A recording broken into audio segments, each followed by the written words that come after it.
Hoy vamos a la palabra. En estos días, hermanos, se tiende como una nube de incertidumbre muy fuerte en el cielo económico de Colombia. Y esa densa nube se tiene que disipar con la esperanza que tenemos en Dios como proveedor. Pero también es cierto, hermanos, que nosotros tenemos que poner nuestra esperanza en las promesas que Dios tiene de bendición en torno a lo económico. Yo voy a predicar de plata. Hace unos años largos que no predicamos sobre diezmos. Hoy voy a predicar sobre diezmos, sobre ofrendas. Muchos cristianos, hermanos, han tenido unos prejuicios que vienen de tanta doctrina en contra de los diezmos, Ahora, ¿por qué predico sobre diezmos hoy? Porque viene un tiempo difícil y nosotros tenemos que estar agarrados de la promesa que trae el poder ofrendar, diezmar, dar las primicias, es decir, la economía del reino,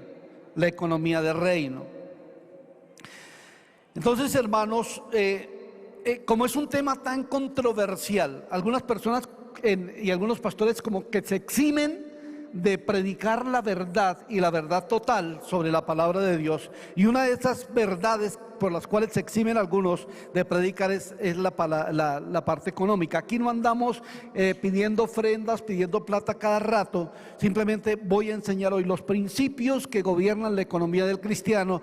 Tú estás en todo el derecho de creerlo o desecharlo. Estás en todo el derecho de desecharlo o de tomarlo. Estás en todo el derecho de practicarlo o simplemente dejarlo de lado, ¿sí? Solamente que voy a mirar cuáles son las bendiciones que hay en torno a los diezmos. Por eso hoy he titulado la predicación Bendición Abundante. ¿Cuántos quieren ser bendecidos abundantemente? Amén. ¿Cuántos quieren ser bendecidos abundantemente?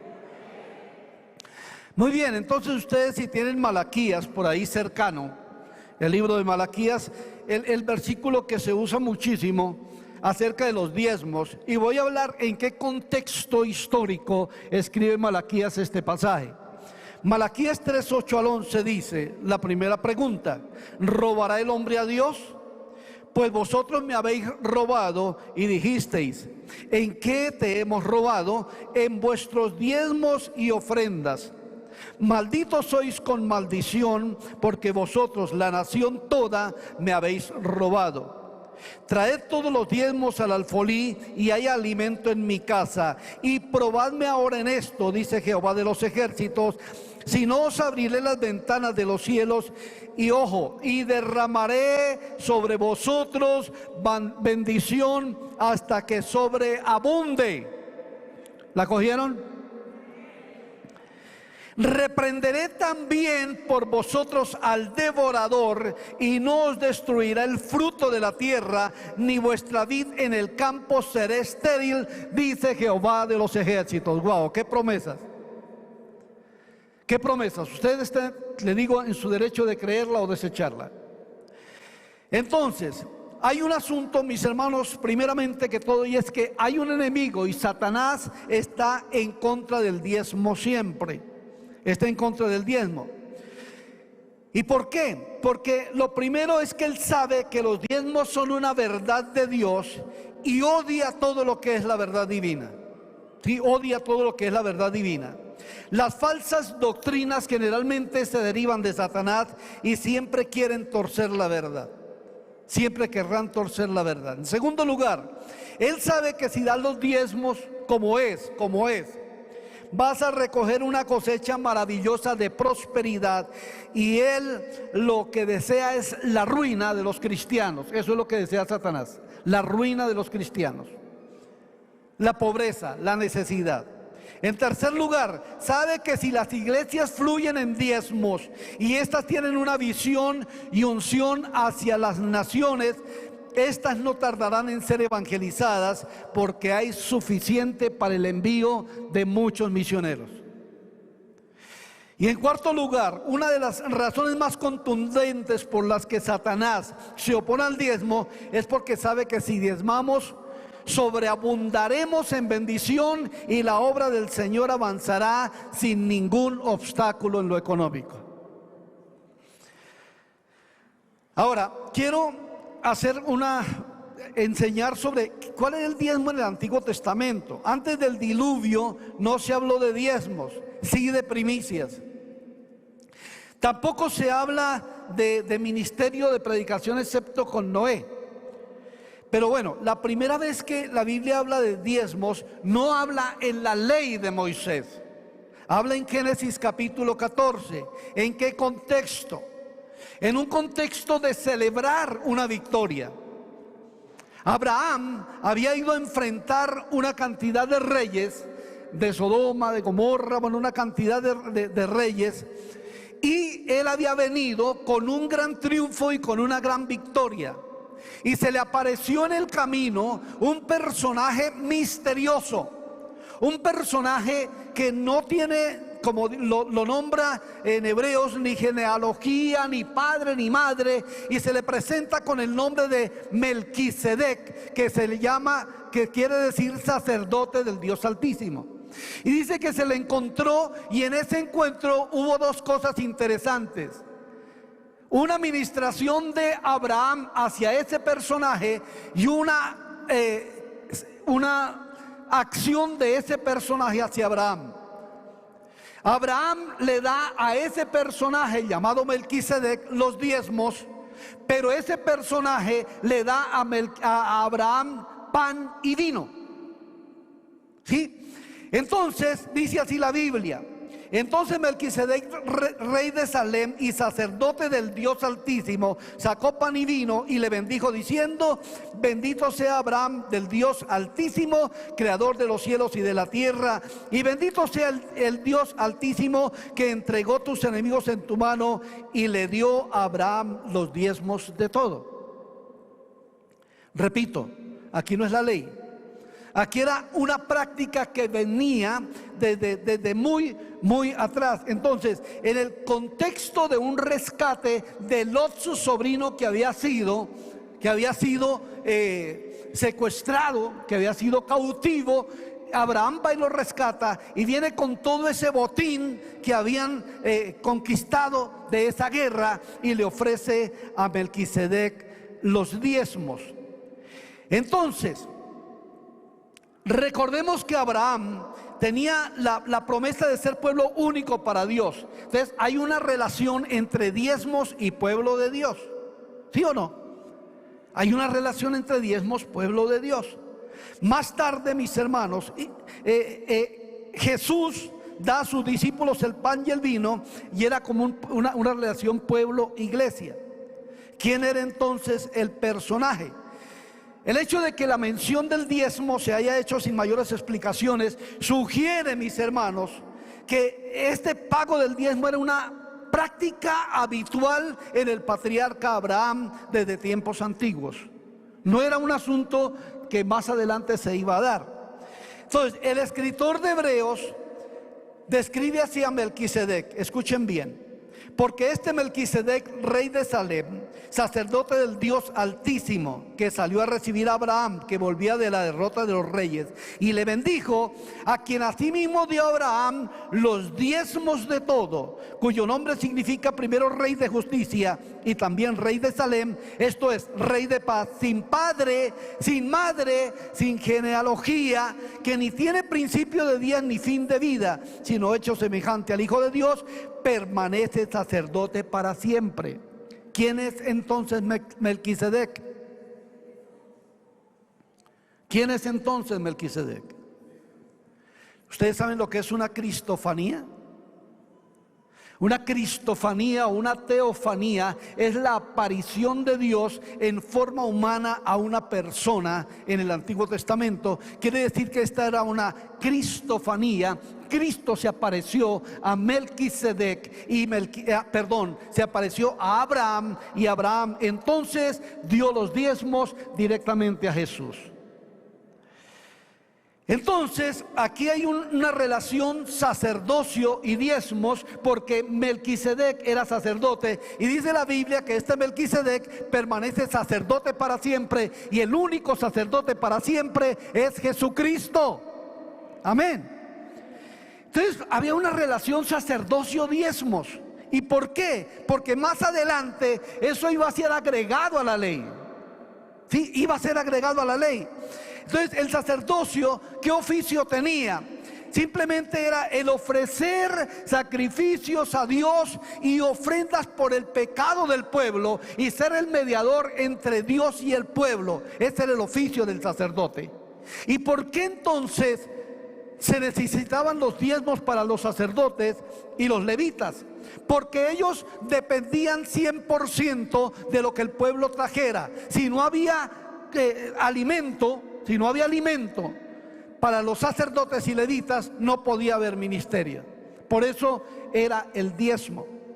Entonces, los diezmos, según Números 18:21, dice: y aquí yo he dado a los hijos de Leví todos los diezmos en Israel por heredad, por su ministerio, por cuanto ellos sirven en el ministerio del tabernáculo de reunión. Entonces, la tribu de Leví fue escogida como los que ministraban, pero ellos no tenían heredad, ellos no podían cultivar. Simplemente les dieron algunas ciudades con algunos ejidos, es decir, con algunos, lo que se llama el solar de la casa, pero ellos no tenían propiedad. Por lo tanto, eran alimentados directamente por el pueblo, y el pueblo traía sus diezmos a algo que llamaban el alfolí. ¿Y qué era el alfolí?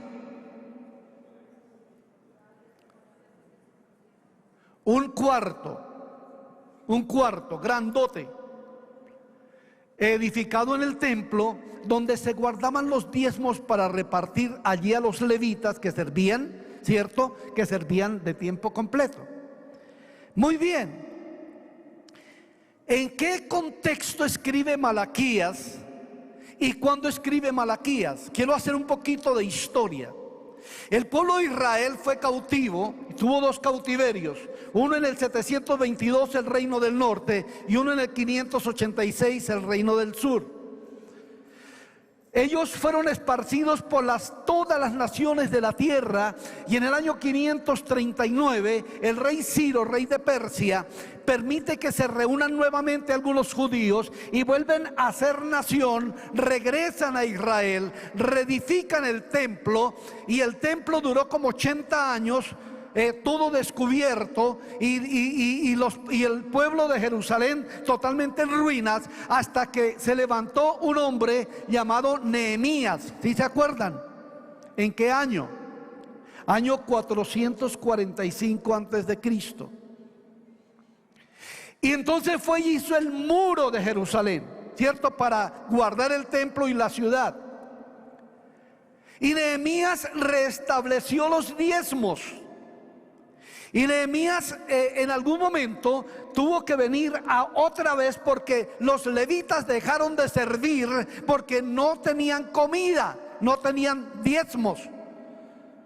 Y entonces los reprende Nehemías, y Nehemías con Malaquías son contemporáneos, porque el libro de Malaquías, Nehemías sube en el 445 antes de Cristo, y el libro de Malaquías se escribe en el año 430 antes de Cristo, es decir, 15 años después de que Nehemías subió. Pero concuerda un llamado de atención de Nehemías al pueblo con la escritura de Nehemías, que habla de la maldición de los que no traen los diezmos. Y dice así, Nehemías 13, 10 al 13, después de que Nehemías viene, edifica el muro, él regresa a su trabajo, pero luego regresa y encuentra algo. Dice: encontré asimismo que las porciones para los levitas no le habían sido dadas, y que los levitas y cantores que hacían el servicio habían huido cada uno a su heredad. Entonces reprendí a los oficiales y dije: ¿por qué está la casa de Dios abandonada? Y los reuní, los puse en sus puestos. Y todo Judá trajo el diezmo del grano, del vino y del aceite a los almacenes, o sea, al alfolí. Y puse por mayordomo de ellos al sacerdote Selemías y al escriba Sadoc, y de los levitas a Pedaías, y al servicio de ellos a Anán, hijo de Zacur, hijo de Matanías, porque eran tenidos por fieles y ellos tenían que repartir a sus hermanos. Luego el profeta Malaquías vuelve a amonestarlos en ese mismo tiempo y queda escrito como inspiración de la Biblia en el libro de Malaquías. Ahora, mis hermanos, nosotros como iglesia no enseñamos la doctrina del diezmo por la necesidad de la iglesia. Yo sé que, hermanos, para todo esto que el Señor nos ha dado, Dios proveerá de algún lado, pero lo que Él quiere es que tú seas bendecido. En estos días estuve en una iglesia donde el pastor tiene un proyecto de ampliación del templo y dijo: hermanos, yo estuve orando al Señor para que Dios enviara alguna ofrenda del extranjero, y Dios me dijo a mi corazón: yo no envío ofrendas del extranjero porque yo quiero bendecir a su iglesia, a su pueblo. Y eso es la bendición del diezmo.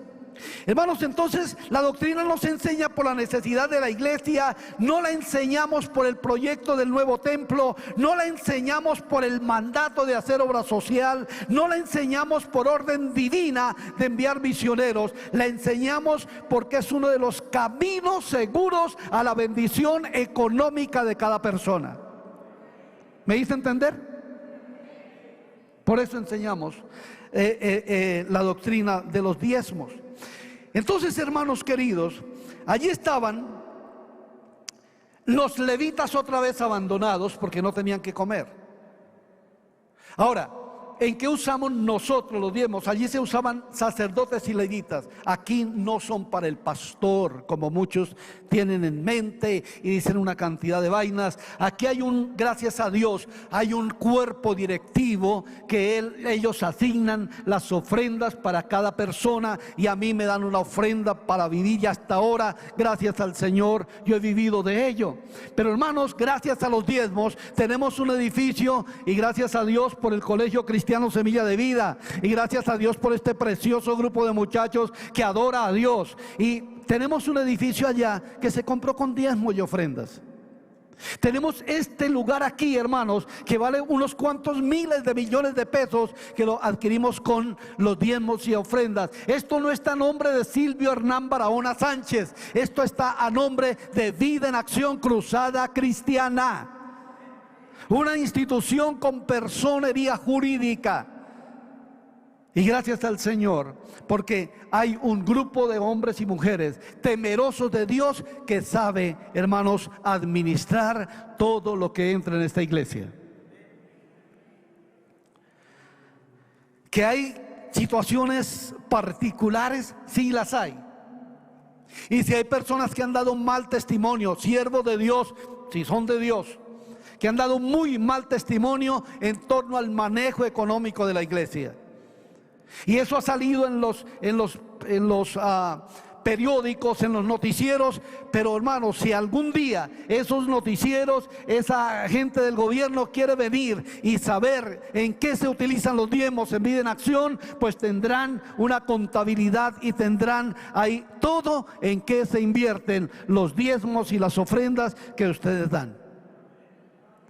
Ahora, aplique el dar los diezmos en el Nuevo Testamento, es otro caballito de montar de algunos. No, es que eso es una ley del Antiguo Testamento. No, los diezmos no fueron un producto de la ley de Moisés. Los diezmos fueron agregados a la ley, ¿sí? Porque ya venía Abraham diezmando. Jacob, una de las cosas que Jacob hizo cuando iba huyendo solo de Canaán a Mesopotamia, allá en un sueño, tenía de cabecera una piedra, y esa noche soñó algo, y él tuvo un encuentro con Dios, y lo primero que dijo: Señor, si tú me llevas, me prosperas, yo de todo lo que tú me des daré los diezmos de todo. 100 años después de la historia de Abraham. Qué interesante que lo primero que Jacob dice es: si tú me prosperas, yo te voy a dar los diezmos. ¡Wow! En medio de su soledad, de su incertidumbre, dice: Señor, yo voy a diezmar. Qué interesante. Entonces, aquí encontramos alguna situación bonita de esa promesa de Jacob en Génesis 28, 22, 21. Dice: y si volviera en paz a casa de mi padre, Jehová será mi Dios, y esta piedra que he puesto por señal será casa de Dios, y de todo lo que me dieres el diezmo apartaré para ti. Mis hermanos queridos, en este tiempo los diezmos, repito, no eran una ley, sino que después fueron agregadas. Cristo apoyó el dar los diezmos. Mateo 23, 23, escuchen bien, dice: ay de vosotros, escribas y fariseos hipócritas, porque diezmáis, está hablando tiempo presente, la menta y el eneldo y el comino, y dejáis lo más importante de la ley, la justicia, la misericordia y la fe. Ojo a esto. Esto era necesario hacer, es decir, dar los diezmos era necesario, ¿sí? Sin dejar de hacer aquello. En otras palabras, no escoja mandamientos para cumplir, cúmplalos todos. Y les voy a decir por qué. Miren lo que dice la Nueva Traducción Viviente: ¿qué aflicción les espera, maestros de la ley religiosa y fariseos hipócritas? Pues se cuidan de dar el diezmo sobre el más mínimo ingreso de los jardineros de hierbas, pero pasan por alto los aspectos más importantes de la ley, la justicia, la misericordia y la fe. Es cierto que deben diezmar, pero sin descuidar las cosas importantes. El asunto es que los judíos sí tenían en claro la bendición del diezmo. Entonces ellos escogieron cumplir ese mandato porque les entraba platica. Entonces eso les dejaba la bendición económica, ¿cierto? Pero se olvidaron que esa prosperidad era para ayudar a otros. Amén. Amén. Ahora, hay algo interesante, mis hermanos, y es que Dios nos da el 90. El 10 es de Él. El 10 es de Él. Usted no dice: yo con sacrificio doy mi... No, eso, hermanos, le corresponde a Dios, y únicamente a Dios nuestros diezmos. Y yo estoy predicando aquí al frente hoy, hermanos, porque yo diezmo. Mis hijos diezman. Mi esposa diezma. De las ofrendas que a nosotros nos dan, hermanos queridos, nosotros diezmamos, porque estamos convencidos de la bendición que trae el diezmo. Es que ha habido muchas cosas. El escritor de Hebreos habló del diezmo. Escúchenme bien, el escritor de Hebreos habló del diezmo, y el libro de Hebreos se escribe entre el año 61 y 62 después de Cristo. Y escuchen lo que dice Hebreos en el capítulo 5 versículos capítulo 7 versículos 5 al 8. Dice: ciertamente de los que entre los hijos de Leví reciben el sacerdocio, tienen el mandamiento de tomar del pueblo los diezmos según la ley, es decir, de sus hermanos, aunque estos también hayan salido de los domos de Abraham. Pero aquel cuya genealogía no es contada de entre ellos, tomó de Abraham los diezmos y bendijo al que tenía las promesas. Y sin discusión alguna, el menor es bendecido por el mayor. Escuchen lo que dice, año 62 después de Cristo, Nuevo Testamento. Y aquí ciertamente, tiempo presente, reciben los diezmos hombres mortales, pero allí uno de quien se da testimonio de que vive. ¿Quién recibe los diezmos? ¿Quién recibe los diezmos? Vuelvo a leer. Y aquí ciertamente reciben los diezmos hombres mortales. Aquí. Pero allí uno de quien se da testimonio de que vive. ¿Quién recibe los diezmos? ¿Quién recibe los diezmos? Vuelvo a leer. Y aquí ciertamente reciben los diezmos hombres mortales, pero allí uno de quien se da testimonio de que vive. ¿Quién recibe los diezmos? El Señor. Aquí nosotros, allá el Señor.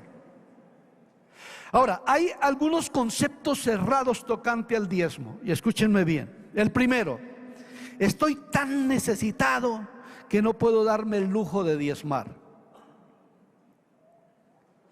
Al contrario, está tan necesitado que no puede darse el lujo de no diezmar. El diezmo es una bendición. ¿Será que tienen demasiado para que el Señor cada día corte la bendición? Porque no dar el diezmo corta la bendición. Yo sé que esta prédica no levanta aplausos. No lo decía para que aplaudieran, pero lo digo eso. Aquí es la prosperidad, que la sanidad, todo esto. Pero cuando se trata de obediencia es poco lo que levanta aplausos. Y no quiero que me aplaudan, porque sí. Entonces, el primer concepto errado: no tengo para diezmar. Un predicador que admiro, que predica mucho sobre el dar, y es un increíble dador, empedernido, un hombre que conocí, que estuvo con nosotros en una convención en el año de 1979, llamado Wayne Myers. Un hombre nacido en los Estados Unidos, pero residente en México. Este hombre pero da de una manera increíble, y él predica sobre diezmos. Y dice que alguna vez se subió un hermano en su carro en México, y él dijo: pastor, yo estoy en una necesidad increíble, yo no tengo, estoy pasando por una situación económica terrible. Entonces la pregunta fue: ¿y tú diezmas? Dice: no, pastor, es que no me alcanza lo que gano para diezmar. Y le dijo: bájese del carro. ¿Qué, pastor? Usted me está diciendo que me baje del carro. Y bájese del carro. ¿Por qué, pastor? Si esto es un sitio aquí peligroso, esto es de ladrones. Y dijo: uno más no es problema. Porque le estaba robando a Dios. Entonces, esto de que no tengo, hermanos, no lo exime de la responsabilidad de diezmar de lo poco que da, porque ese poco será multiplicado por promesa. Dije que ese poco será multiplicado por promesa. Otra cuestión, un concepto errado tocante al diezmo, el otro es: doy el diezmo según el Espíritu me guíe. Ojo con eso. Pues si el Espíritu en la Biblia ya te dice que diezme, no necesitas de una revelación sobrenatural para diezmar. Es como personas que se mueven por sentires, y se ve un tipo adulterar: Señor, si es tu voluntad que no peque, entonces que la señora no me abra la puerta. Son cosas que algunas personas piensan. No. Tercer error: yo doy mi diezmo, pero no lo dejo en la iglesia, se lo doy al necesitado o lo entrego para algunas misiones. Hermanos, muchos pobres había en Israel, pero el Señor no le dijo: denle el diezmo a los pobres, sino tráiganlo al alfolí. Tráiganlo al alfolí. El alfolí se encarga entonces de repartir y de bendecir al pobre. Mire, hermanos, nosotros con el programa de mercados que se ha tenido, muchas personas han sido bendecidas. Otro concepto errado del diezmo: no estoy de acuerdo cómo se manejan los diezmos. Yo no estoy de acuerdo allá como yo no puedo darlo allá al pastor porque no sabemos qué hagan con ellos. Ojo, la Biblia dice: dad a Dios lo que es de Dios y al César lo que es del César. Hermano, nosotros pagamos impuestos y la mayoría se los roban, pero hay de nosotros si no pagamos los impuestos.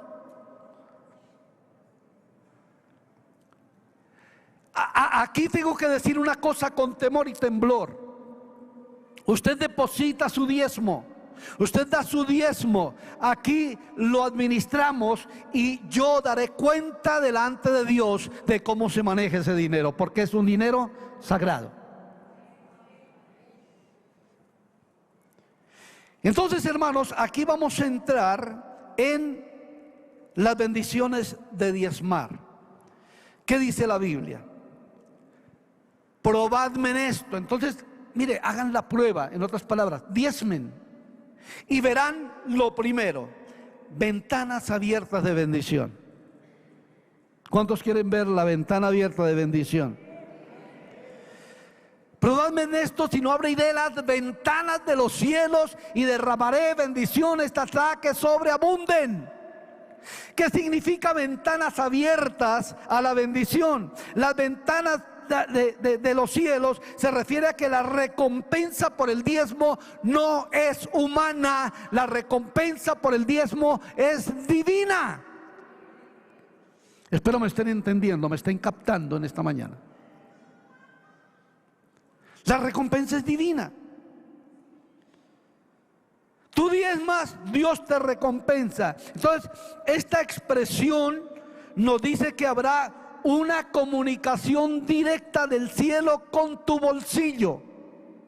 Una comunicación directa del cielo con tu economía. Sea inmediato, sea paulatino o sea a largo plazo, pero el Señor no es aquel que viola promesas. Dios cumple. Amén. Lo segundo es que la bendición es sobreabundante. En otras palabras, Dios nos bendice más allá de lo que nosotros esperamos. Wayne Myers, el mismo señor que les estoy citando, él dice: es que Dios da tan abundantemente que cuando Él da, hasta los costales presta para que usted lleve. Cuando Dios da, hasta los costales presta. Una bendición sobreabundante. Mire, yo tengo el testimonio de una hermanita morenita, negrita. Vino de Cali y llegó un día y dijo: pastor, yo creo en las promesas del diezmo, pero yo vengo a Bogotá porque el Señor me dijo que aquí el Señor me va a dar mi casa. Yo le dije: hermana, ¿y usted en qué trabaja? Dijo: yo no tengo trabajo. Y entonces algún día se presentó y dijo: alguien me dio, pastor, para comprar unos dulces y unos chicles para vender en los semáforos. Yo le dije: ¿con eso va a adquirir su casa? Y dijo: yo creo que sí. Y estaba vendiendo sus chicles, sus dulces en los semáforos. Y un día frena una camioneta, el semáforo está en rojo, abre ella está en unos vidrios oscuros, la camioneta lujosísima, baja el vidrio y le dice: señora, le cambio este paquete por una caja de chicles. Y ella temerosa ahí. Y rápido, porque el semáforo va a cambiar, acepta el negocio. Ella, hermano, le entregó la caja de chicles, mis hermanos, le entregó la caja de chicles y con mucho temor casi temblando, cogió el paquete y la camioneta arrancó. ¿Saben qué hay en el paquete? $30,000. $30,000. ¿Qué diezmaba aquella hermanita? Lo mínimo que podía. Ella dijo: yo trabajo en casa de familia y yo me gano en ese entonces 20,000 pesitos, pero yo le doy el diezmo al Señor. Y Dios, como la premió, ella se fue con esa platica a comprar su casita Cali. ¿No es Dios inmensamente bueno? ¿Cuántos testimonios podemos nosotros estar aquí en la mañana de personas que han sido prósperas y bendecidas por Dios? ¿Cuántas personas? Muchísimas personas, muchísimas. Entonces la bendición es, escuchen, la bendición es sobreabundante. Hay 4 niveles en los económicos en los cuales tú puedes vivir. Uno, en el nivel de la escasez. Siempre, hermano, yo conozco personas que en la vida no salen de la escasez. Ahí patinan y cómo le va, ay, como cuando usted era pobre, y cómo le va, hermano, ay, luchándole la vida, y patinan y no salen de ahí. Ese es el nivel de la necesidad, de la escasez. Hay otro nivel y es el nivel del día a día. Algunas personas viven con el día a día. Llega el sueldito, lo reparten, se acabó. El otro sueldito, no están necesitados, no aguantan hambre, pero no hay una visión más allá de tener cosas para glorificar a Dios con ello. El tercer nivel es el nivel de la abundancia. Es aquellos que tienen para vivir cómodamente y para darse algunos gusticos. Para darse algunos gusticos. Un viaje, unas vacaciones, un sueño. Todo esto, hermanos. Ese es el nivel de sobreabundancia. Entonces, el nivel de la necesidad, el nivel del día al día, el nivel de la abundancia, pero hay el nivel de la sobreabundancia. Y ustedes saben cuál es el nivel de la sobreabundancia: las riquezas. Las riquezas. Hay un hombre que me llamó la atención cuando yo estudiaba en el Instituto Bíblico y llegó porque era dueño de una cantidad de negocios, de equipos de sonido, era impresionante. Y él dice: yo en una ocasión era una persona que no tenía nada, pero yo creí a la promesa del diezmo. Hoy tengo almacenes de cuestiones de sonido por todo Estados Unidos y mi diezmo son millones de dólares. Millones de dólares. ¡Wow! Porque él supo vivir y supo creerle, hermanos, al Señor en lo sobreabundante. Entonces, ¿en qué nivel estás tú? ¿En qué nivel estás tú? La otra bendición es que el devorador es reprendido. El que viene a atacar la economía, cuando venga, el Señor ve esa persona que está siendo fiel al mandato de los diezmos, y el devorador no devora su bendición económica. Reprenderé al devorador. Y el devorador era aquel que venía, hermanos, como la langosta, a socavar toda la sementera en Israel, a hacer que el ganado se enfermara y todo esto, hermanos. Y el Señor dice: no, yo reprendo al devorador. Entonces, el que quiere devorar la economía del que diezma, el Señor lo reprende en el nombre de Jesús. Gloria a Dios. Pero así como hay estas bendiciones, ¿cuáles son las consecuencias de no diezmar? Lo primero es que usted es considerado un ladrón delante de Dios. Un ladrón. El diezmo dice: robará el hombre a Dios, pues vosotros me habéis robado. Y dijisteis: ¿en qué te hemos robado? En vuestros diezmos y vuestras ofrendas.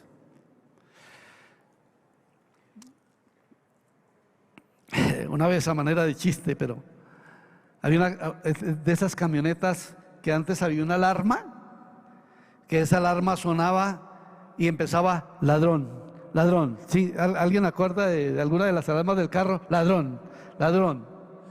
Yo dije: uy, esta me sirve para la iglesia. En cada silla le voy a poner una alarma de esas para que distinga a los no diezmadores. Ahora, no es que lo diga yo, lo dice la Biblia. Lo dice la Biblia.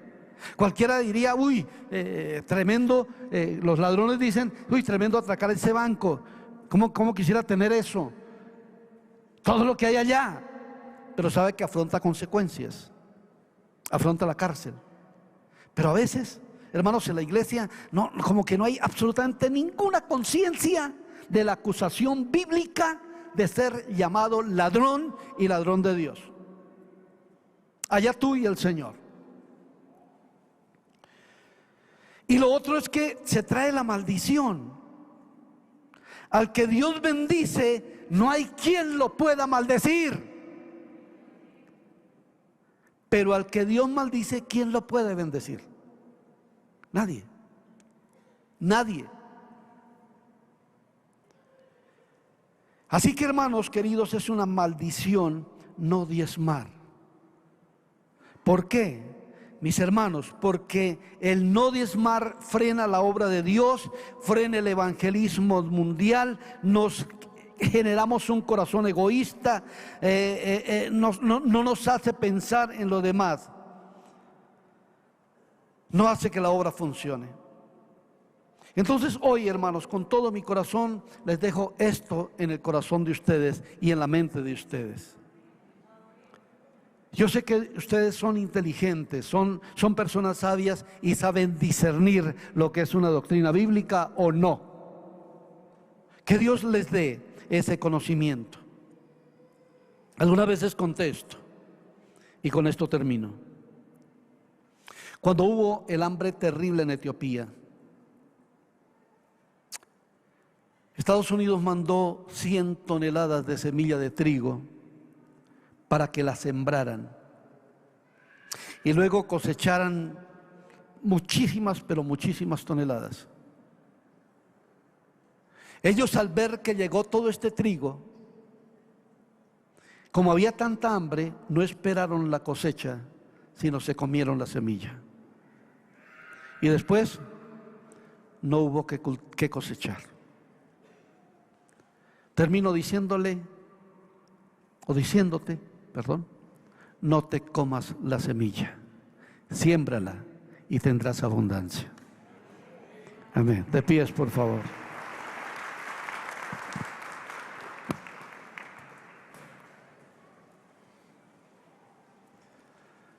Ahora, ¿por qué esta prédica preventiva? Preventiva frente a lo que viene. Porque si viene crisis económica y los nubarrones que están en estas nubes frente al futuro económico del país continúan, nosotros seremos como la viuda que sembró la harina y el aceite en el profeta Eliseo y nunca faltará. Hoy proclamo en el nombre de Jesús que a los miembros de Vida en Acción no nos hará falta nada. Y si hay alguna otra persona que nos visita de otro lado, tampoco le faltará nada. En el nombre de Jesús proclamo una bendición sobreabundante. Ahora, ¿eres de los que no diezmas? Activa tu diezmo. Activa tu diezmo, activa tu economía, activa tu prosperidad, activa tu bendición. Y bendición hasta que sobre y abunde. Sé obediente a los mandamientos de Dios. Sé obediente a la palabra de Dios. Levanta tus manos al cielo y piensa en tu economía.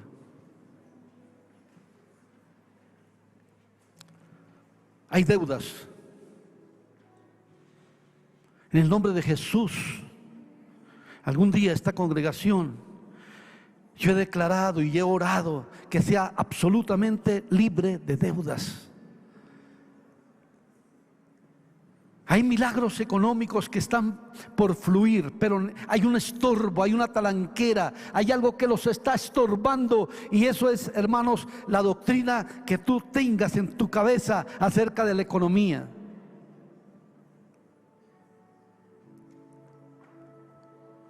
Tú vas a oír prédicas contra los diezmos y vas a encontrar muchísimas. Pero es una trampa diabólica para que tú no prosperes, para que tú no tengas, hermano y hermana, la bendición de Dios en tu vida. Yo te estoy previniendo a una economía que viene y es una economía precaria. Pero por eso mantengamos la bendición con Dios. Mantengámonos en esa comunión con los mandamientos divinos, y ahí nosotros veremos la gloria del Señor. Nosotros veremos la gloria del Señor. Yo te invito ahora, mi hermano y mi hermana, a que pidas lo que tú has pedido en tu área económica en el nombre de Jesús.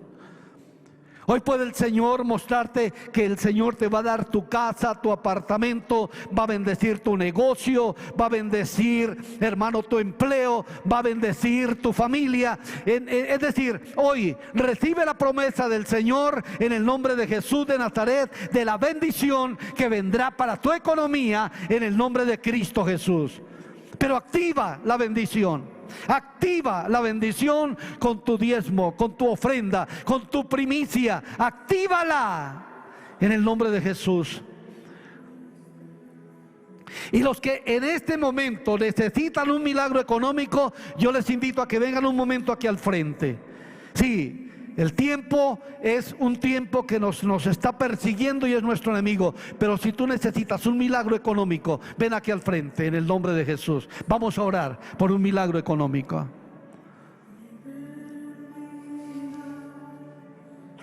Ven, los que necesiten un milagro económico en el nombre de Jesús, como aquella mujer que vino por su casa y el Señor obró el milagro. Acérquense un poquito más a la plataforma, hermanos. Amén, amén.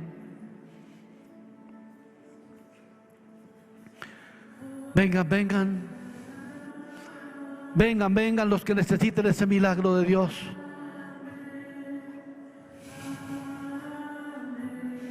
Vengan los que necesiten ese milagro de Dios. Y lo van a creer.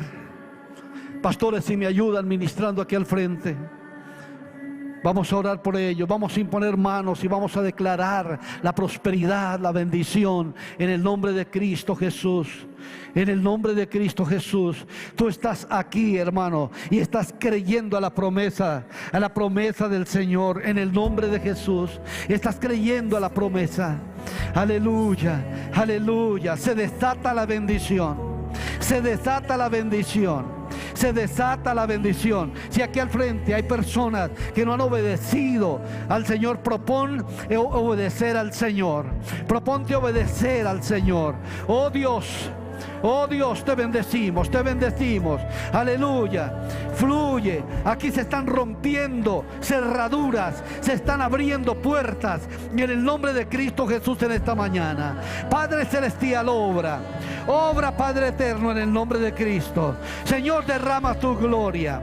Padre Celestial, tú eres aquel que enviaste el pan al desierto por 40 años.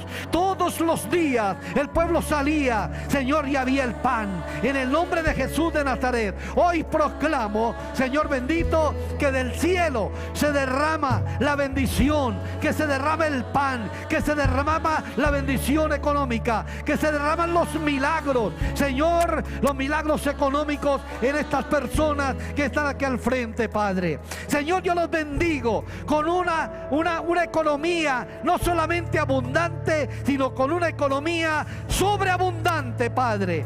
Oh Dios, gracias te damos. Espíritu Santo, rompemos toda ligadura, rompemos todo estorbo que se está oponiendo a la prosperidad, que se está poniendo a la bendición, en el nombre de Jesús de Nazaret. Rompemos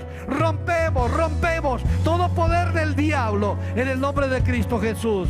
Padre Santo, gracias por obrar el milagro. Gracias, Señor, por esos millones de pesos que cada persona necesita, por los cuales ha venido orando, Señor, y que hoy se hacen realidad. Hoy se hacen realidad, Padre, en el nombre de Cristo Jesús. Señor, proclamamos tu bendición. Proclamamos, Señor, que del cielo viene tu bendición. Espíritu Santo, gracias por hacer realidad cada promesa de bendición.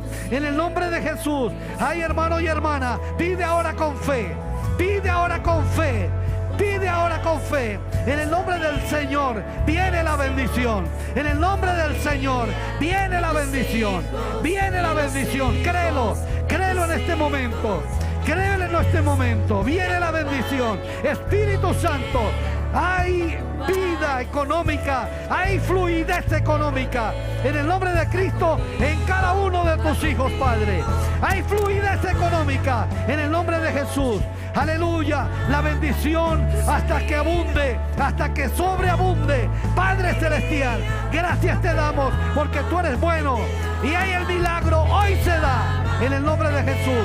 Este milagro se da. Cree el milagro ahora. Créelo y confiésalo en el nombre de Jesús. Créelo y confiésalo.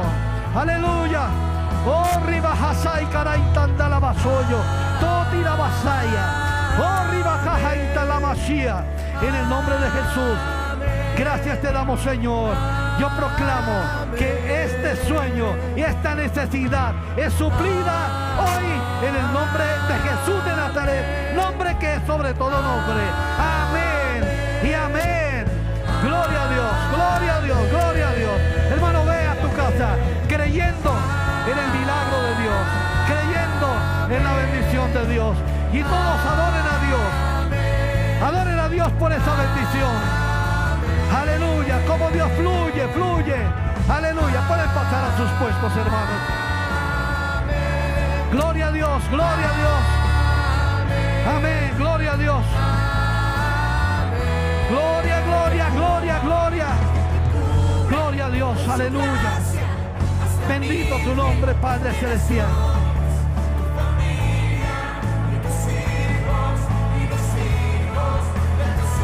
Amén, esa bendición viene. Esa bendición viene. Proclame la gloria de Dios.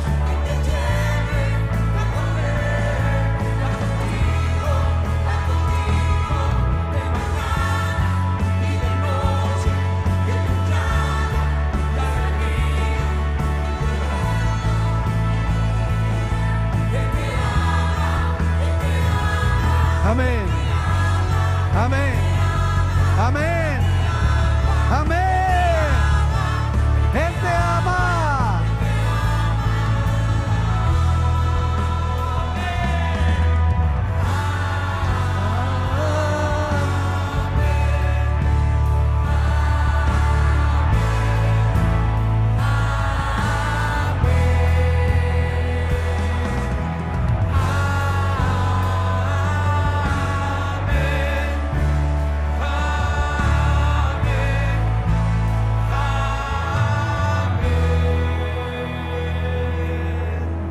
Padre, oro en esta mañana por la economía de todos mis hermanos aquí presentes.